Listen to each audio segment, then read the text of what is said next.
자, 여기서부터는 하브르타가 얼마나 효과가 있는지, 여기는 이제 성적에 관한 것이지만 한번 동영상을 보겠습니다.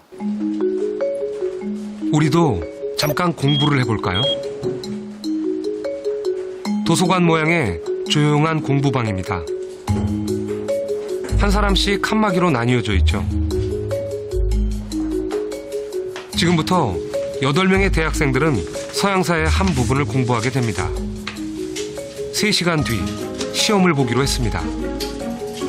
학교 시험도 아닌데 꼼짝 않고 열심히 공부하네요. 그런데 같은 시간 아래층에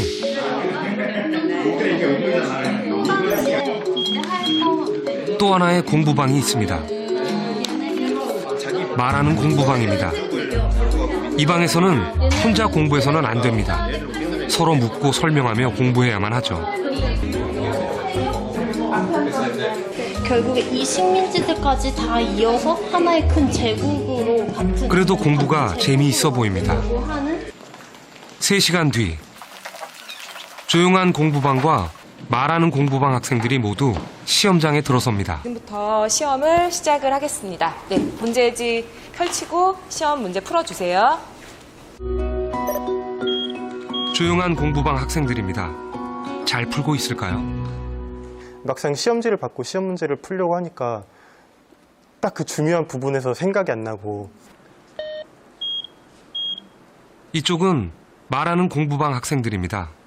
내가 설명해 줄 때 내가 잘 모르는 부분을 스스로 캐치할 수 있다는 거. 오늘 배운 부분만큼은 좀 그래도 많이 기억에 남겠죠.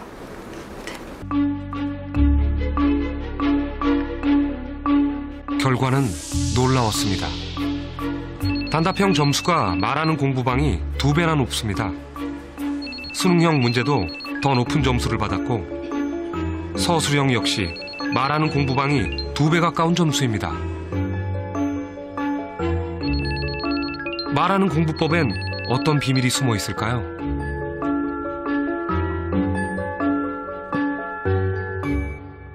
네, 잘 보셨죠?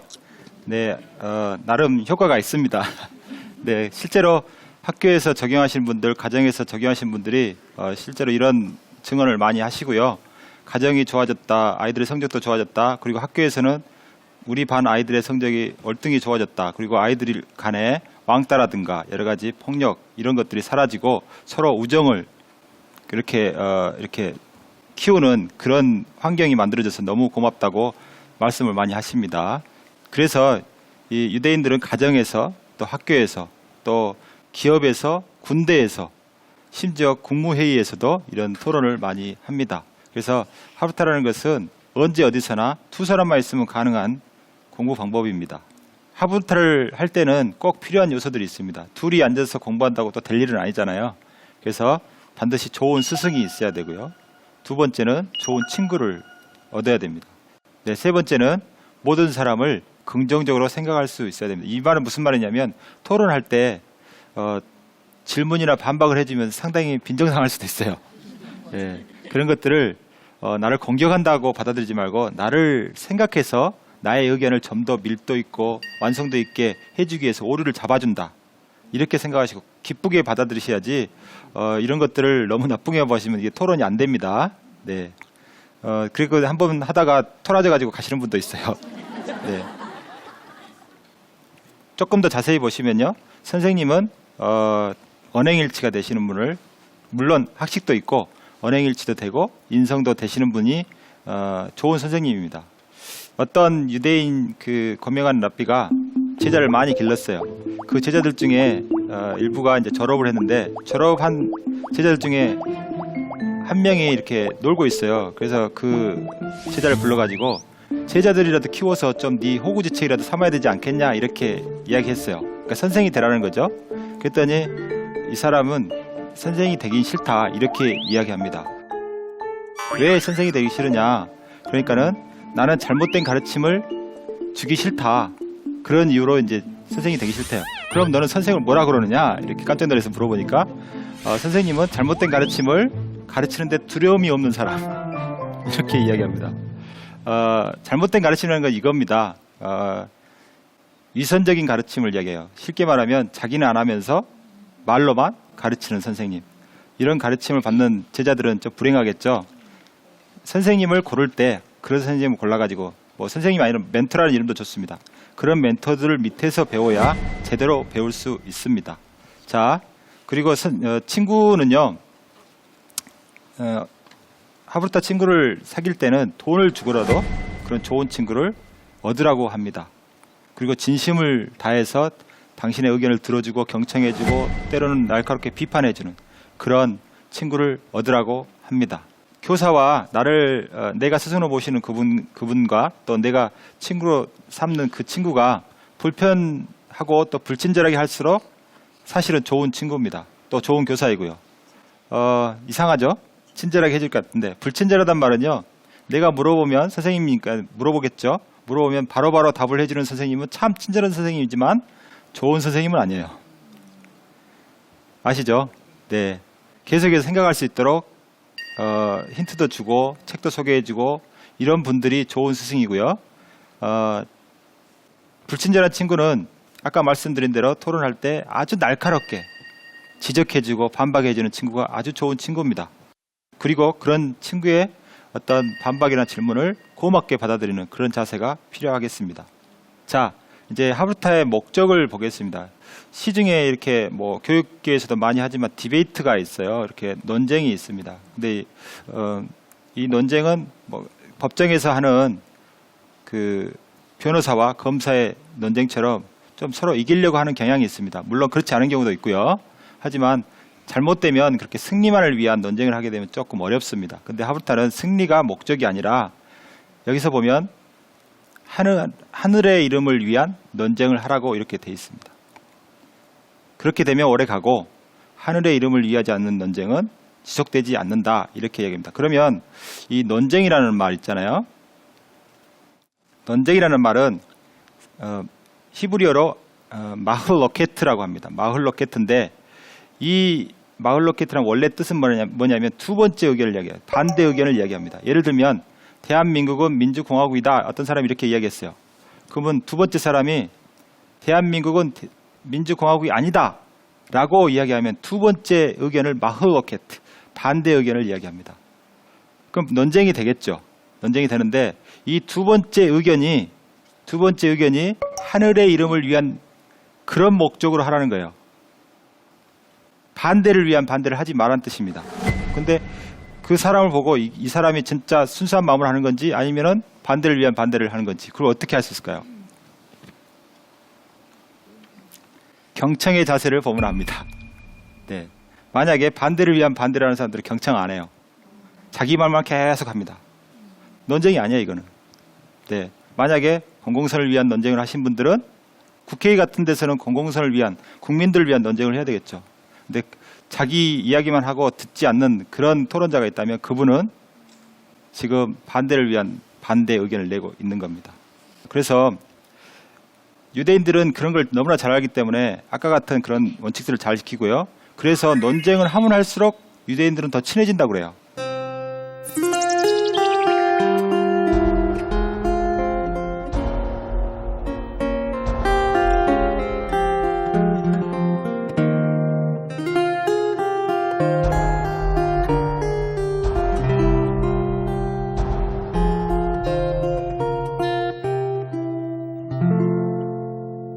두 번째는 조금 더 보시면요. 하브루타의 객관에 보시면 그 사람은 질문을 주고받으면서 배워야 한다.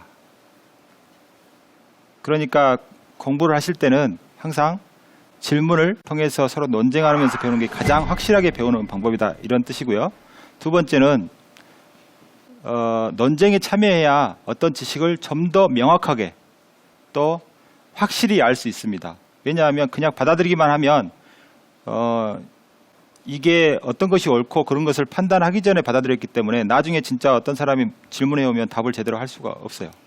하지만 논쟁에서 배운 지식들은 얼마든지 자기만의 지식을 흡수해서 내 것으로 만들 수가 있습니다. 질문하기를 부끄러운 자는 제대로 배울 수 없다. 그러니까 질문하는 자체가 자기 무지를 드러내는 행위이기 때문에 약간 부끄러운 거예요. 하지만 이런 걸 부끄러움을 이겨내셔야 됩니다. 그 뛰어난 학생들, 학생은 날카롭고 예리한 질문을 한다. 그렇죠? 질문을 날카롭게 하는 학생일수록 우수한 학생으로 봐요. 곧 질문의 수준이 그 학생의 수준이고 아이의 수준인 거죠. 자, 세 번째는 이제 격언을 다시 한번 볼게요. 여기는 랍비 한이나라는 아주 위대한 그 현자가 한 말인데요. 스승으로부터 많이 배웠다. 동료로부터는 더 많이 배웠고 제자로부터는 가장 많이 배웠다라고 해요. 이야기합니다. 왜? 왜 제자들한테 가장 많이 배웠을까요? 질문 때문에 그래요. 질문하는 학생들이 얼마나 다양한 질문, 그러니까 선생님이 미처 예상하지 못했던 어마어마한 질문들이 있죠. 첫째, 둘째 시간에 말씀드렸지만 질문은 무한대입니다. 무한대여서 뭐 언제까지 질문이 뭐 100개면 다 했다 그런 게 없습니다. 무한대 질문이니까 선생님이 전혀 예상할 수 없는 질문도 많이 나옵니다. 그러면 선생은 그거를 받아들여서 자기도 연구하게 되죠. 그럼 그 연구한 것을 다시 또 학생한테 대답을 해줘야 되는 기회를 찾아야 되니까 얼마나 깊이 또 연구하게 되겠습니까? 그래서 선생은 설명으로 학생을 가르치지만 학생은 선생을 질문으로 가르칩니다. 그래서 이거를 한자로 교학상장이라고 합니다. 서로 질문과 설명으로 가르친다. 서로 성장할 수 있다. 그런 뜻입니다. 그리고 하브르타 토론에 이 원칙 하면 논리적으로 해야 되고 감정을 배제하셔야 돼요. 최대한. 그 다음에 논점에서는 이탈하지 말아야 됩니다. 자, 논점 파악하는 게 쉽지는 않아요. 두 남자가 사막을 걷고 있는데 한 남자는 물통을 갖고 있고요. 다른 남자는 물통을 갖고 있지 않습니다. 그래서 만일 두 남자가 물을 나누어 마시면 둘 다 죽게 되고 한 사람만 물통의 물을 모두 마시면 다음 도시에 도달해서 살 수 있게 됩니다. 물통을 가진 사람은 어떻게 해야 할까요? 저는 제가 마시려고요. 아, 예. 아유, 좋습니다. 네, 좋아요. 왜 웃으세요? 네네. 난 내가 남자였어도 제가 마실 것 같아요. 네네네. 네, 이거는 그 남녀가 아니에요. 그냥 네, 두 사람으로 했으니까. 그러니까 남자든 남자 여자든 여자든 예. 제가 물을 갖고 있으면 제가 마실 것 같아요. 이유는? 저기 그 동료가 죽어도 돼요? 같이 가는 사람이 죽어도 돼요? 예, 어차피 그냥 뭐 돌아가실 건데 그럴 수도 있잖아요. 마음 편하게 먹으시고 가시는 게 네. 낫지 않을까. 듣기에 따라서는 좀 오해가 있을 수도 있어요. 또 다른 의견 있으세요? 예. 저는 오아시스를 찾고 싶은데요. 아, 오아시스를 찾겠다. 예, 그러면은 둘 다 어쨌든 살 길을 찾아보시려고 네. 애를 쓰시는 거죠. 좋습니다. 또. 저는 같이 계신 분한테 혹시 자녀가 있으시냐고 여쭤보고 자녀가 제가 갖고 있는 자녀보다 그러니까 책임져야 될 사람이 더 많으시면 제가 양보를 하고 제가 더 책임져야 될 사람이 많으면 제가 네네. 마실 것 같아요. 진짜로? 싱글이니까 그런 거 아니에요? 예. 네, 좋은 의견이십니다. 네. 여기서 이제 논점이 뭐냐면 내가 살기 위해서 다른 사람이 희생되는 걸 보고 있겠느냐는 거죠. 어떤 사람은 나 보고 있을 수 없다. 내가 죽더라도 저 사람이 마시도록 내가 다 양보하겠다. 이런 분이 있겠고 어떤 분은 아니다. 물통은 내가 지고 있으니까 내가 내 생명 지키겠다는데 지가 뭐라고. 그렇게 이야기할 수 있겠죠. 네, 실제로 이 랍비들이 이거 갑론을박이 아주 심한 논쟁 중에 하나인데요. 결론은 이겁니다. 물통을 쥐고 있는 사람이 자기 생명을 지킬 그 권리가 있는 거죠. 여러분, 모든 사람은 자기 생명이 가장 중요해요. 그렇죠? 그래서 자기 생명을 지키는 이것을 가지고 나중에 이제 저 혼자 살아가지고 저기 다음 도시에 도착했는데 저 사건을 알게 됐어요. 그럼 마을 사람들이 막 비난할 거 아니에요. 너 그 사람을 어떻게 하고 너만 살아왔느냐 그러면서 비난할 건데 랍비들의 이야기는 뭐냐면 자기 생명 자기가 지키는 것은 누구나 인지상정이잖아요.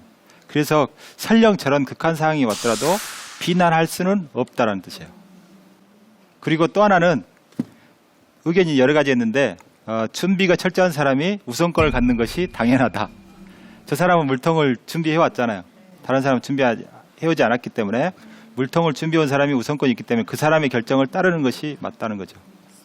네, 강의 전체에 대해서 여러분 혹시 질문 있으신가요?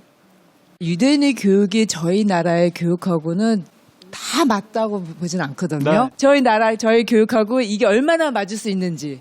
유대 교육과 우리 교육을 어떻게 접목시킬까?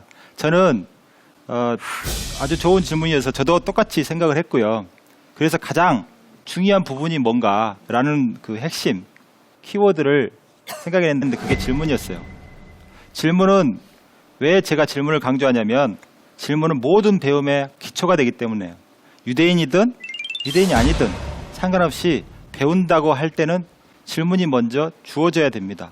그래서 질문의 문화가 거기는 활성화되어 있거든요. 근데 우리는 활성화되어 있지 않기 때문에 그 부분만 받아들여도 된다. 뭐 신앙적인 거, 뭐 종교적인 거 그런 것들은 우리가 같은 문화나 이런 역사가 아니기 때문에 받아들일 수가 없죠. 하지만 그 사람들이 중요하게 여기는 그 질문이라는 키워드가 우리에게도 필요하다. 그래서 우리에게 없는 그것을 채워 넣기만 한다면 굉장히 큰 효과가 있을 것이다. 이렇게 생각했습니다. 네, 다른 질문 또 있으신가요? 저기 하브루터 교육 배움 자체를요 2명이서 한다고 그랬잖아요. 네네네. 근데 그걸 혼자서 1인 2역으로 할 수 없습니까? 자문자답. 예. 실제로 이런 격언도 있습니다. 지금 다 소개를 안 해드려서 그런데 질문을 하기 전에 깊이 생각하라는 말도 있어요. 그냥 궁금할 때마다 바로바로 질문할 게 아니라 질문하기 전에 자기 나름대로 좀 해결책을 찾아보라는 거예요. 그러면 어떤 일이 벌어지냐면 내가 찾은 어떤 근거들이 있을 거 아니에요. 그 답에 내 질문에 대한 그것과 선생님이 제시하는 어떤 근거들, 답들이 있을 겁니다. 이걸 비교해서 배우면 훨씬 더 깊은 진리의 세계로 들어갈 수 있다고 봅니다. 그렇게 해서 질문하기 전에는 아까 말씀드린 대로 충분히 생각한 다음에 질문하라. 그런 탈무드 격언도 있습니다. 네, 다음 강의는요.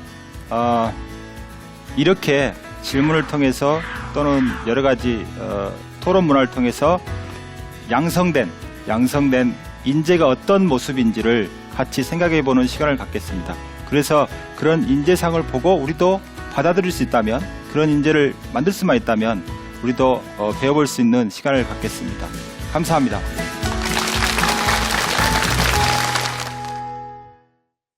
저울 저작하는 그 죄는 간음죄보다 더 크다라고 이야기합니다.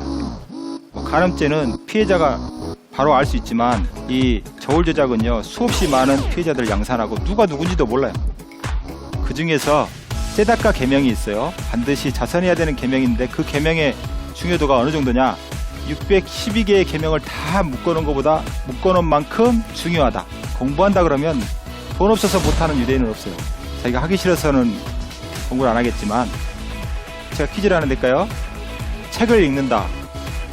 용돈을 줘야 될까요? 말아야 될까요? 자기 방 청소 하면 돈을 줘야 될까요? 말아야 될까요?